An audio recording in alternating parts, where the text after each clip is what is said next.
Welcome to another insightful episode of the Contractor Business Builder podcast. Today we have the honor of hosting Mindy Lepp. She is the Marketing Director of LeppDesign. So most contractors waste thousands on marketing that doesn't work because their strategy is broken. But what if your marketing partner actually understood the unique chaos of your construction business? Welcome here, Mindy. How are you doing today? I'm doing well. Thanks for having me. Perfect. So lots going on in marketing, lots changing all the time, new technology and ways of doing things. I mean, there's often obviously the fundamentals, but let's start with just maybe where do you see like contractors kind of going wrong with their marketing or some mistakes that pop up with contractors when they think about marketing? Sure.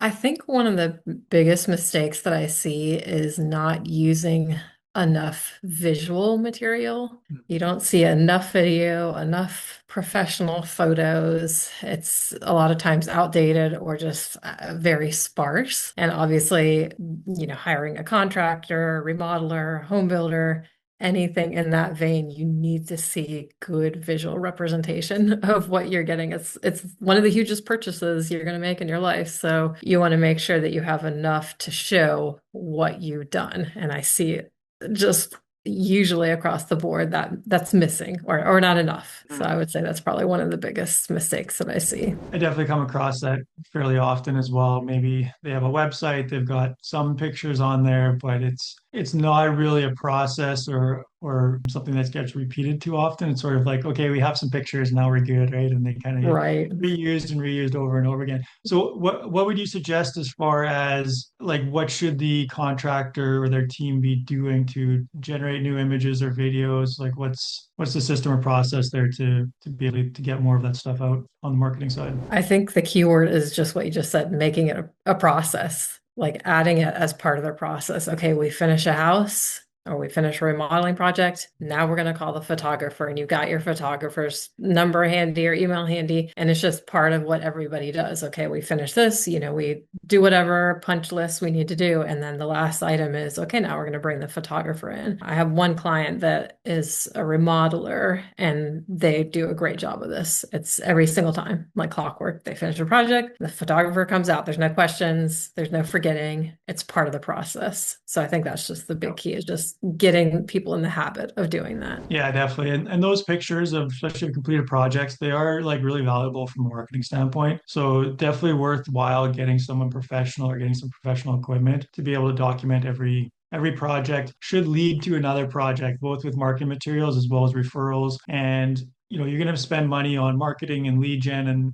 advertising, whatever. Don't continue to have to do that. If you've got good projects, you can turn that project into another one through good materials, good referrals, and things like that. As far as like the social media side of things, what's your suggestion there? Like obviously nice polished videos and pictures are good, but you're not necessarily completing a project every week. So what do you suggest to engage with audiences or do lead generation social channels? I would say through social media, you want to have a good mix of photos and videos, and to make it engaging. I always tell people like there's different levels, talking about Facebook in particular. We've got, okay, text post is maybe this much engagement, and photos, it goes up a little bit, and then reels, it goes even further. And so if you can sprinkle in reels with, and it doesn't have to be a video of a project. So that might be overwhelming to some companies, like, oh, like you said, like, well, we're not finishing something every day or every week. So, and we don't have somebody all the time that can go out and take videos for reels. But what you can do is just seam together, a few photos and make a reel in Canva. And that, it just needs to be 20 seconds or so. It doesn't have to be super Yep. long, but just something to engage people. And you can Mhm. cut like one large project into multiple reels so that you can reuse, parts of Mhm. maybe one project that maybe you did 3 months ago, and you're still doing little snippets of videos on social media. So you can really stretch things out. And even if you did a video 3 months ago, you can reuse that video too. Most people maybe didn't see it, or they saw it and they probably don't remember it anyway. So Yep. reuse them. Don't be afraid to reuse video as well. Yeah, have like a library of different photos and videos, and you can make always longer stuff and do smaller segments or stitch things together. As you mentioned, you just take a bunch of photos and create a short little video from that and stuff like that. So lots of ways to get content out there and be consistent engagement with it is really the big thing. So you mentioned like a lot of your clients do come to you after they've maybe hired a freelancer or they're trying to do it themselves and things like that. So what do you, for those contractors who have maybe always sort of relied on themselves or hired like one-off freelancers, what should they be looking for when they engage like a professional or marketing agency to kind of handle the bigger picture and more in-depth marketing? I would say when they're ready to make that next step, make sure that that company has, I would say, as many services as possible under one roof so that you don't have to like divvy up, okay, I'm going to hire this person for social media and this person for search engine optimization, this person for Google Ads. It can get kind of confusing and then nobody's talking to each other and keeping everything consistent brand wise and everything else. So try to look for a company that, maybe they want to have everything, but most services under one roof, just so everything is cohesive and you're not, again, paying this guy to do that and that guy to do that. And then things are looking different or having different Mhm. messaging and things like that. So I would say try to look for that, and that'll get you, a good step in the right direction is to try to cover as many things as possible. Okay. And then for those contractors, maybe they're in that like $1 million range of revenue, 2 million. They want to, grow and scale up. They see marketing as, an avenue to bring in more leads, better leads, and things like that. What would be your advice to those type of contractors who have kind of built a good, stable size business, but really want to take it to the next level? What's from a marketing standpoint, what would be their next step, or what's the process to get kind of that next level in place for them? I think for some companies in that position, they might be ready to take that next step and hire. It might not be a full marketing firm like ours, but maybe it would just be bringing somebody in part-time to do a little bit of social media. It's wherever you reach the point where you feel like I would call it wasting too much time doing marketing when that's not your skill set, and you feel kind of like overwhelmed. It's that breaking point. So at a certain point, you're going to reach that and you're going to say, I'm at this sort of cusp where like I don't have enough time now to do marketing. And so I would say, yeah, try to look for somebody to help you take some of that load off and just take, baby steps. And then you can always add on more and more services, but start small, start somewhere, and then you can always build from there. And there's different marketing channels, some are long-term marketing strategies like social media. You're sprinkling the seeds and you're watering them for a long time.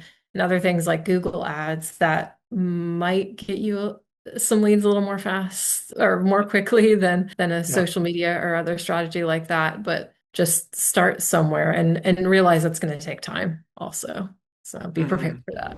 Yeah. Yeah. I know you've mentioned that often contractors can kind of cut their marketing too early or kind of change directions too quickly if they're not seeing results. What do you see as normal timelines for the different types of marketing? What can be expected or what's sort of typical? Yeah, it's tough in the building industry because the buying process is so long. And so I always recommend at least 6 months, if not a year, with any sort of marketing that you're doing, whether you hired somebody, a company, or an individual, or you're trying, okay, I'm going to do Google ads, or I'm going to do this magazine ad, or whatever the case may be.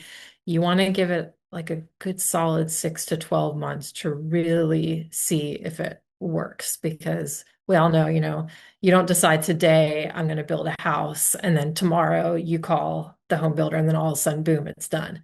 We're starting, people are starting to think about it. They start to look online. Okay, I think maybe in a year we're going to have enough money or we're going to, maybe in a year we can start saving. And so it's like year plus usually process. So if you start, let's say now, advertising in a magazine, someone's at the beginning of that process and you pull out in 3 months because you say, oh, I didn't get anything, then you didn't continue to be in front of them for the whole time that they're thinking about it. And so you might Mhm. lose that lead. So that's why it's really important to stick with something for a long period of time in this industry. There's other industries where hey, I'm going to buy a hairbrush and I'm going to buy it right now. I feel like getting a hairbrush, right? And you can do it more quickly in and out. But the building industry, you really have to play the long game. Definitely, I've found that to be quite the case as well. And so for I guess like marketing, you've got marketing, then you've got sales, right? And then I guess the question I actually wanted to ask was those builders who are, are looking to grow and scale and kind of get to the next level, they often see advertising like Google ads, Facebook ads as sort of like a quick way to throw, gas on the fire and get more leads. What should they be thinking of or getting in place before they start, putting a bunch of money into ad spend? I would recommend hiring a company to come in and do a marketing review and marketing plan for the company first before you start any of what you were just saying, whether it's social media ads, Google ads, making changes on your website, just really everything, because you don't want to just jump into it and then you're just kind of like popcorn, I'm going to do that and then I'm going to do that and I'm going to do that. And you don't have any sort of set plan in place. And so it's really important to lay a good foundation, figure out, okay, what is the company about?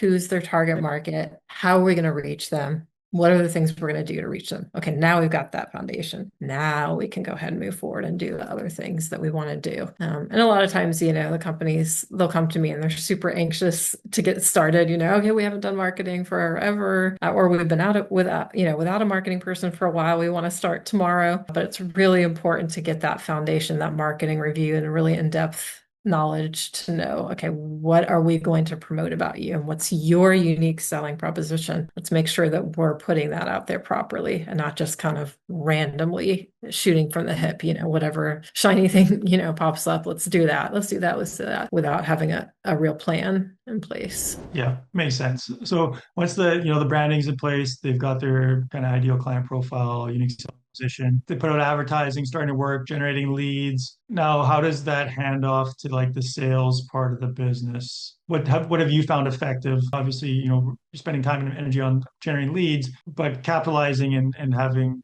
a good sales process is a big part of the reason that you're marketing in the first place. So how do you maybe facilitate that handoff, or what do you suggest on the kind of more sales side of things? Yeah, it is extremely important to have some sort of process in place on the other side. Whatever that process may be, there has to be a process. And I find more so the question is, what do I see not happening than what I do see happening right? Because I see it happening a lot where we're bringing in leads, we're bringing in website visits, we're bringing in more, whatever we're bringing in. And then it's really hard to make the connection between what's happening afterwards and how are those leads being treated afterwards. And so there needs to be some kind of like content, customer relation, management system in place, just something to link those two things together, have the marketing people and the sales people talk to each other. I found that to be effective too. For a time I was meeting,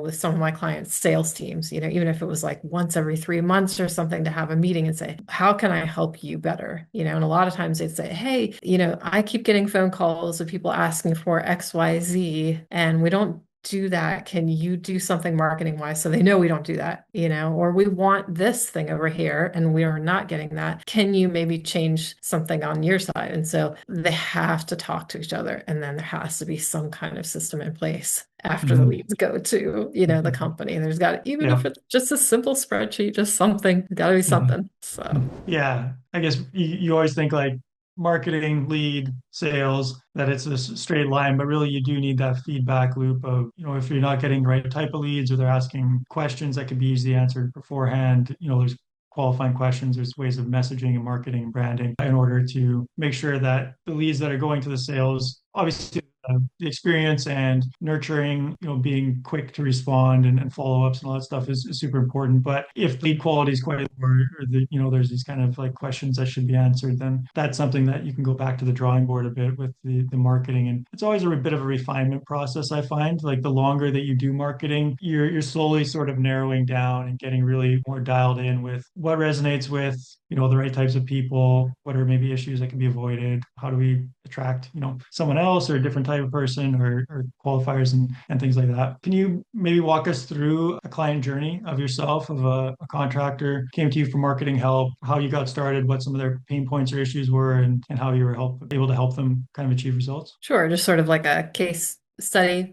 Yeah, Yeah. exactly. Okay. So one of our clients, they were a new-ish master plan community. They were starting up in an area where they didn't feel like people quite new yet that they existed. And so when they came to us, they're like, okay, we need help. We've been kind of doing stuff, by ourselves for, I don't know how long it had been, 6 months maybe, where they hadn't really had any professional ongoing marketing help alongside them. And so they brought us in and we first did, like I said, that first marketing review, that plan, and figure out, okay, who are you? What do we want to present to the world? And they had hired an initial company to give them some information. And so we took that into consideration as well. But some of that even we're like, I don't know if that's quite right because we want to present this, right? So we helped walk them through that. And then we established everything across the board. We did doing Google ads, social media ads, billboards. We made a huge splash for 6 months to a year to really just bring in that awareness. And we've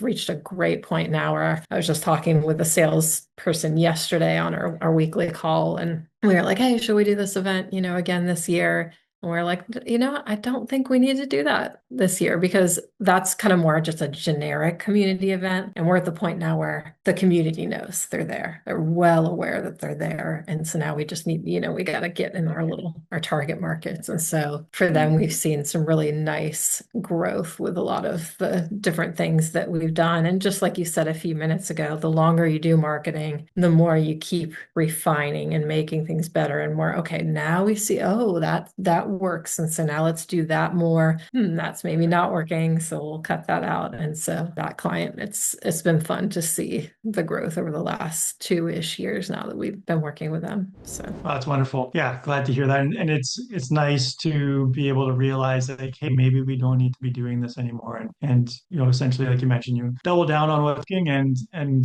either limit or just eliminate something that's not for sure, and get more and more efficient with that. So for our audience out there, if they want to get in contact with you, learn more about the services you provide for your marketing, we'll put a link to your website in the description here. So go check out the description of the video or audio and check out the website. But what's the best way for them to connect with you and talk further? yeah, like you said, they can go to the website and fill out a contact form if they'd like to get in touch with me. I'm more than happy to sit down with people, complimentary for an hour just to chat about marketing and give them advice. I have this little document that I put together that gives some tips that I just give to everybody. Say, hey, these are standard tips that I give to everyone in the building industry.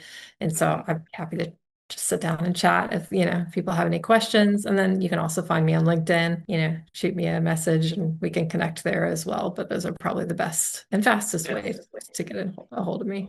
Perfect. So yeah, we'll put the links to the website and your LinkedIn profile. Reach out to Mindy here, get some outside advice and help and a second set of eyes on your marketing. Some of those tips and stuff can be thousands, tens of thousands of dollars, even more in potential projects by just making some small tweaks. And I know I do this for clients as well, but just having someone to like look over your marketing materials and just give you some things that you're probably just not aware of or haven't thought of, and having someone look at your business from the outside can really pinpoint like, hey, this isn't really driving, or have you thought of this, or hey, you're kind of missing this. And often they're not big things, it's just a lot of little stuff, but it all adds up to not being as effective with the marketing lead gen as it could be. So I reach out to Mindy here for sure. And any final last words of wisdom or topics that you wanted to share? I'll say one little tip, which I've been asked this question before, and I've used the same tip, is that on social media, I don't think a lot of people realize that if you're not doing social media ads, that you're missing out on a huge percentage of views, that your organic posts only reach like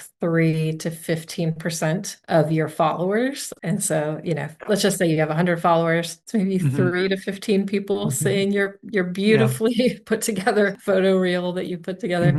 So I usually encourage people, if you're doing social media, which you should be, that you should also incorporate some social media ads and boosting some posts so you can get some more eyeballs on those posts. So. Yeah, great tip. There's usually a small percentage, and that small percentage is like the people that already really know you well, like your family and close friends and stuff like that. You're not Mhm. necessarily reaching sort of the newer leads that are coming in to your ecosystem or your channel. So great way to yeah, it's very cost effective to be able to reach wider audience and get more bang for your buck because you're again you're spending time and money to put out the content. You may as well Right. get it in front of the right people to make it effective. So Exactly. great tips. Thanks so much for coming on here today, Mindy. Really appreciate your insights and your help with this marketing. Yeah, sure. Thank you so much.